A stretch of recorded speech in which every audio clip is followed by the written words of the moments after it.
A tree metaphor. It can help explain some of the wisdom shared at the ARC Forum in London. The roots are strengthened by a better story, which gives rise to a trunk of freedom that is empowered with responsibility to go out there and do the best you can, seeking truth wherever it might be, and then doing good with that truth. The fruits of the tree include energy and its associated attribute, abundance. Now think about that. Energy is really about making the things we need in our lives abundant. That was an important application of the ARC principles, and so it's worth a more detailed look, starting with Scott Tinker's excellent evidence-based summary. It's going to blow you away. Michael Schellenberger made a lot of noise on this topic for good reason. He's turned up the heat on the arguments for smart energy transition.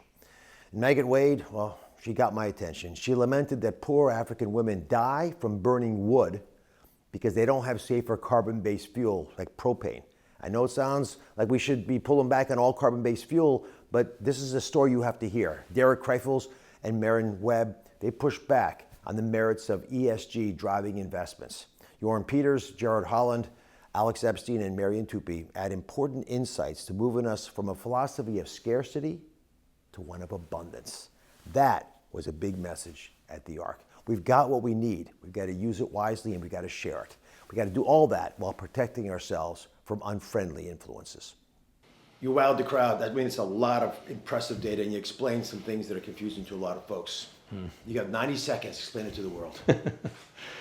Well, this energy and economic and environmental economy we live in is interrelated.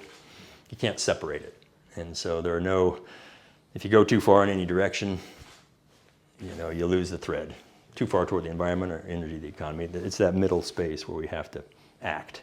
And that's where all the action is, but it's hard. You gotta look at data, you gotta compromise, you gotta be wrong sometimes. But that's where the action is, and we can address all these issues. Not simple, but it's very solvable. You pointed out the shell game between the necessary growth of energy consumption in Asia in order to produce products for the West. Please explain that to everybody, and particularly your little quip that there are three kinds of people in the world. People who understand math and people who don't. Yeah, you got to have a little humor in these things. But no, this is the reality. Asia is making our stuff. And they use coal to do it, and we say that's bad, but we want it cheap. And coal is affordable and reliable to them, so they make our stuff. And we don't emit, we say you emit. And so we're basically pushing it over there and saying, we'll be green, you make our stuff. But the one atmosphere doesn't know the difference. Yeah. And if half of all the fossil fuel energy consumption is taking place in Asia, which dwarfs the opportunities of reducing it in the West, what energy source should the Earth be moving towards? It varies by region, but generally toward denser energy. Solar and wind have a place to play, a role to play. But natural gas is very versatile. We need it for a lot of things. Nuclear is a very dense form of energy. You can make hydrogen with nuclear and natural gas. So it's these denser forms, and nuclear has no emissions. Natural gas, a lot fewer. There's still some CO2-wise and methane, but you can do things with those. So we're moving from a low density to a high density world. Physics and economics always win. We can just perturb the path. Well stated. God bless you. Thank you. Thank you. You enthrall the audience. Give us the elevator speech. Well, the idea is that everything people have been told about the environment is wrong. Carbon emissions are going down in large part because of the natural gas revolution, the fracking revolution. 61% of the decline of carbon emissions in the United States is simply due from switching from coal to natural gas. Nuclear is not what we were told it was. It turned out to be the cleanest, safest way to make electricity. And so the older idea that people had about the environment turned out to be about half right, half wrong. We save nature by not using it or using less of it. We're only able to do that by creating substitutes. That's what natural gas and nuclear are able to do with coal and wood and dung and more solid fuels. But this is the basic picture, is reducing the material throughput through a high energy society. So really energy progress, environmental progress, abundance are the keys to an environmentally sustainable future, not scarcity, not penury, not poverty. I've read a lot about you. You self-described socialist. At least your teachers thought you were in high school. You ended the presentation by saying you are pro-humanity. Yeah. You use words that many on the left don't use, on the right don't use, maybe because you started on the left. Explain that transition. Well, sure. I mean, I was very radical as a young man.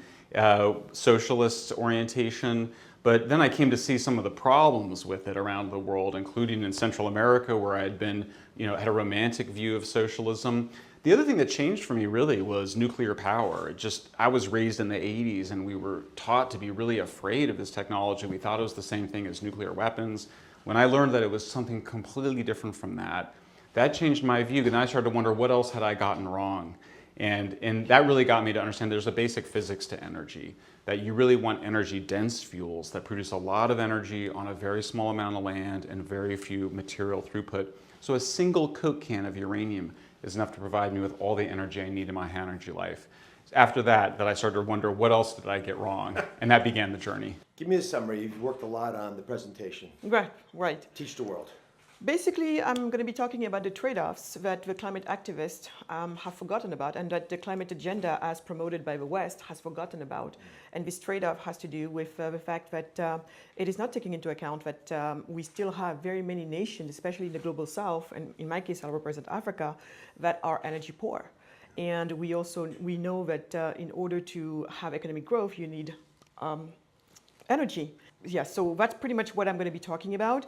The millions of deaths every year in Africa. We have 1 to 2 million women dying from indoor air pollution. And that's due to no other cause than the poorest among us, the most vulnerable among us, having to resort to biomass in order to cook their food and literally frying their lungs. And so when the West is promoting this net carbon, zero agenda, almost, from one day to another, and saying no more fossil fuels, people like me are saying, is there a room there from biomass to propane? Can we allow these women to use propane and save their lives? Or are you going to be such a purist that you're telling me that no, they use the solar stoves or they die? We have 35 state officials from 28 states that represent $3 trillion in assets under management. Most of those assets are private pension funds from public employees. And we think it's wrong that this progressive movement in the United States has been pushing this ESG agenda to change social and political policy by circumventing the congressional process, many times at the federal level and in the states, but also at the courts. They know they can't win those anymore.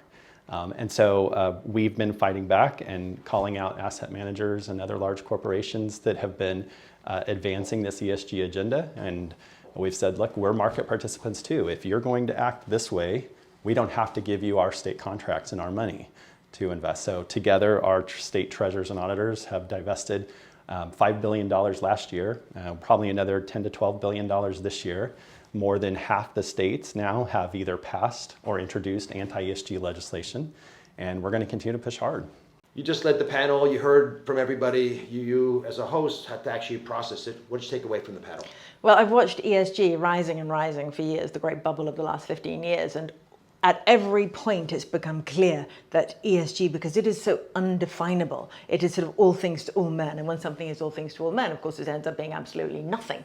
And we've seen that over the last couple of years with suddenly defense companies being ESG when they weren't ESG before because they fit the S. And we've seen all sorts of shifts around what counts as S and what counts as G. And gradually, of course, these things disappear. Once they are everything, they are nothing, and that's that. And so we heard a lot about that, but also about the bits that we can take from it that can actually improve the corporate world in the future, and that is shifting the E and S away completely and simply focusing on the G, and then hopefully we get the rest by default. So ESG, you asked the big question. What's the most important letter? G. It's the only important letter. Well, I am the only German speaker on the panel, so I have to shed some tears on the German energy situation, which is we have inflated energy costs, politically inflated energy costs, and the result is we have a dirty environment and we drive out the industry. So all the industrial basis is driven out of the country or into bankruptcy. Not such a good idea. So the question is what to do instead. And if you look at it globally, we need food. We need commodities and we need energy in order to make everybody prosperous on the planet. And that should be actually our real task. And how to do it, these technologies that we need to apply, that they have to be compact, so use less land as possible.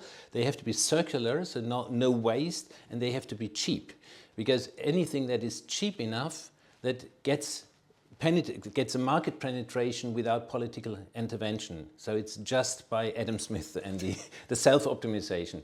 And if we do this, we can generate lots of wealth everywhere while preserving the planetary boundaries. And that's why we are here, I believe. One selection, the best energy source for Germany and much of the West would be? Well, actually, the best scalable energy technology and the one with the most cost decline potential is obviously nuclear energy. It's the densest form of energy, and the technical roadmap hasn't been even started really. So we will optimize the usage of nuclear energy over the next decades, and I'm pretty sure we will have 10,000 of these new nuclear reactors by mid-century, because once they are there, they will find a market.